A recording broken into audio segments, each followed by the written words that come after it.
Hi, my name is Kamal and today we are going to learn all about black holes. Black holes have got to be one of the most mysterious parts of our universe, yet some people find it really hard to understand because it deals with quantum physics and so on. But I'm here to show you how fascinating black holes can be. Now, what is a black hole?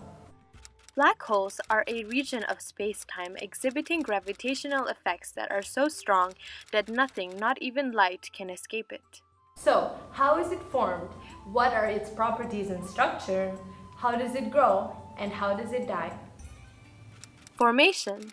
Radiation from a star's core push against gravity. The red arrows represent radiation from the star and the blue arrows represent gravity.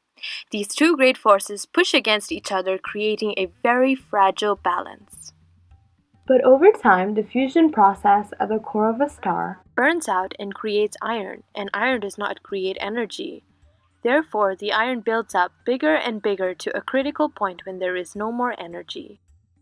This affects the perfect balance between the star's radiation and gravity. When the balance is broken, the core collapses and the star implodes and is turned into a black hole. In other words, black holes form when a massive star runs out of fuel and becomes unable to support its heavy outer layers of gas.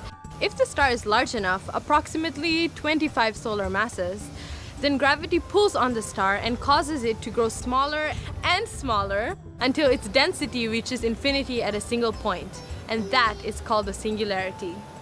The theory of general relativity states that a sufficiently compact mass can deform spacetime to form a black hole. In other words, black holes are a great amount of matter packed into a very small area. So what would happen if you got trapped in a black hole? The mass of a black hole is so concentrated that gravity acts on your body with millions of times more force than it would act normally, Pulling you apart cell by cell. until you are kind of like a human noodle.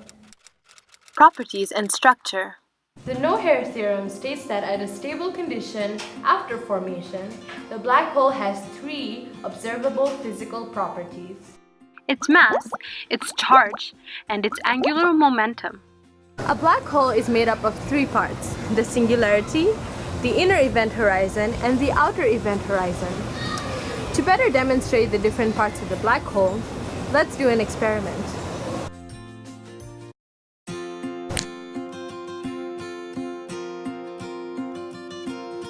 For this simulation, all we need is a basin with a hole in the middle and some water. Place the basin on a flat surface and fill it with water.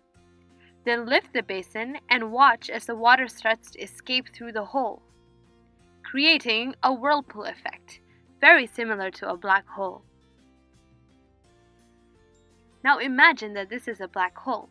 This would be the singularity, the collapsed star, the inner event horizon, the region around the singularity where nothing, not even light, can escape, and the outer event horizon, where objects still feel the gravity of the black hole but do not become trapped inside of it. Growth. After the black hole forms, it can continue to grow by absorbing mass from its surroundings, such as other black holes and other stars. Death. And now we come to the death of the black hole. So, how do black holes die? Black holes die through a process called Hawking radiation. Hawking radiation states that if you look at an empty space, it isn't really empty. Instead, it's filled with virtual particles popping into existence and annihilating each other. When this process happens at the edge of a black hole, one particle will be drawn back into the black hole while the other will escape and be turned into a real particle. So that's how the black hole loses energy. And over time, the black hole will radiate away with the energy of over 1 billion nuclear bombs. But this process is incredibly slow. It can take a black hole up to a Google year to evaporate. That's 1 with 100 zeros. So, what do black holes mean for our future? Some experts believe that black holes may allow us to time travel or see into the future. How cool would that be? The study of black holes has a long way to go, and maybe in the future you can be part of it. I hope you learned something, and I'll see you next time.